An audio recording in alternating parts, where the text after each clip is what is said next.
Most people think they're making their own decisions, but what if many of your choices were made before you even realized you were choosing? Welcome to This Explainer. Today, we're diving into something that is just incredibly deeply ingrained in our psychology. From the time we're kids, society basically hands us a script. It's the specific set of rules we're told we absolutely must follow to achieve success.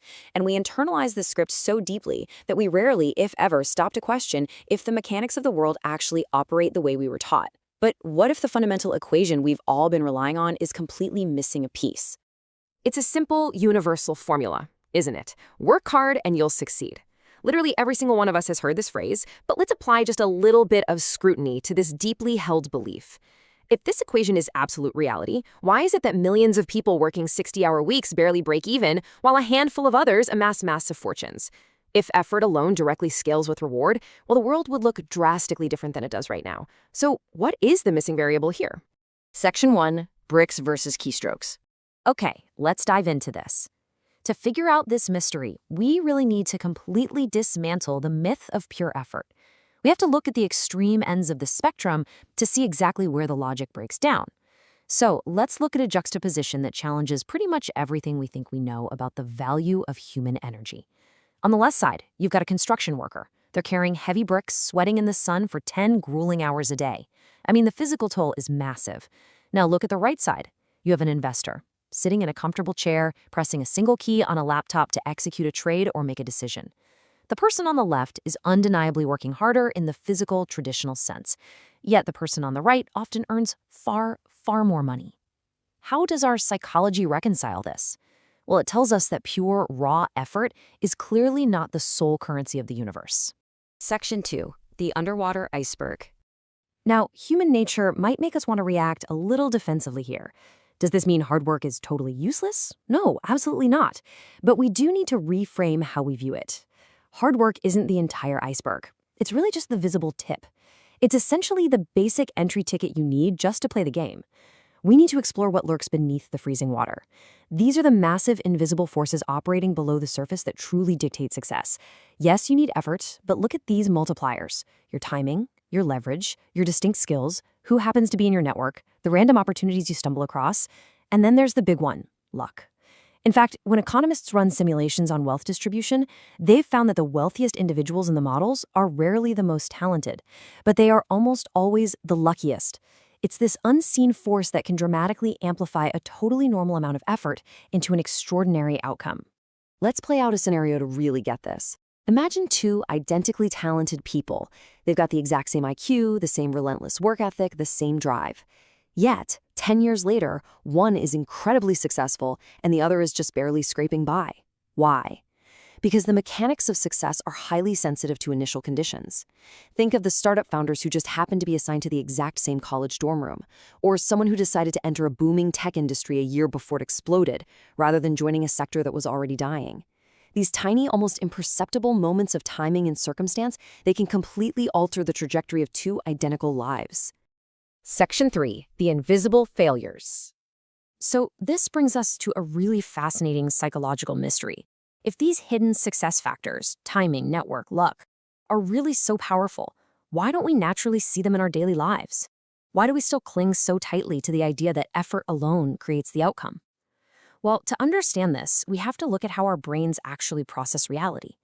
Imagine a massive dartboard. Thousands of people are throwing darts in the dark. Almost all of them completely miss the center, but one dart miraculously hits a perfect bullseye. When the lights turn on, society only looks at the center of the board. We see the highly visible winner, the famous tech founder, the billionaire investor, and because we only see them standing there with the winning dart, our brains falsely assume that their intense effort and skill absolutely guaranteed that win. We literally don't see the thousands of darts lying on the floor in the shadows. Now, what's really interesting is how psychologists define this blind spot. They call it survivorship bias. This is a cognitive illusion where we focus entirely on the visible successes, the survivors of the system, while completely ignoring the invisible failures. It's exactly like when the military tried to armor World War II planes by studying the bullet holes on the returning aircraft. They completely ignored the fact that the planes shot in the engine never made it back to be studied in the first place. Because the thousands of hardworking people who fail don't write best-selling books or get interviewed on late-night television, our dataset is fundamentally flawed. We mistakenly believe that because every successful person worked hard, hard work must invariably lead to success. Section 4, a new model for success. Once you strip away that survivorship bias and finally acknowledge those hidden forces beneath the iceberg, you just can't operate the same way anymore. We have to tear down the old formula and rebuild a much more accurate framework for how the world actually works. And this brilliantly illustrates the paradigm shift we need to make. For generations, success was described as climbing a corporate ladder, right? It's rigid, it's linear, you put one hand above the other, you exert effort, and you move up exactly one rung. But modern success is much more fluid and, honestly, a lot more chaotic. It's much less like climbing a ladder and way more like catching an ocean wave. The ocean simply does not care how hard you swim if you're stuck in the wrong spot. To catch a wave, you need two things. Look at step 1, paddle hard. The effort is still 100% mandatory. If you just sit out there in the water doing nothing, the wave is going to crash right over your head. But step 2 is where the real magic happens. Choose the right wave. You must position yourself perfectly. Success requires combining your raw effort with leverage and adaptability. It means positioning yourself in the water where the natural momentum of the ocean can actually pick you up and carry you forward with a force you could literally never generate on your own. So, the absolutely crucial point here is this. Hard work matters, but it's not the whole story. I want to make sure the message of this explainer is crystal clear. Revealing the mechanics of luck and leverage is definitely not an excuse for laziness. You still have to carry the bricks when it's required, but it is a massive invitation to strategize. It's a wake-up call to stop blindly throwing effort at a wall and just hoping it magically turns into a door.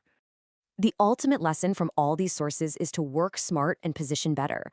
You have to actively place yourself in environments where luck is more likely to strike, where your network can elevate you, and where your skills have massive leverage. So as we wrap up this explainer, I want to leave you with this question to chew on.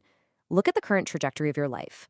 Are you just blindly climbing a ladder someone else built for you?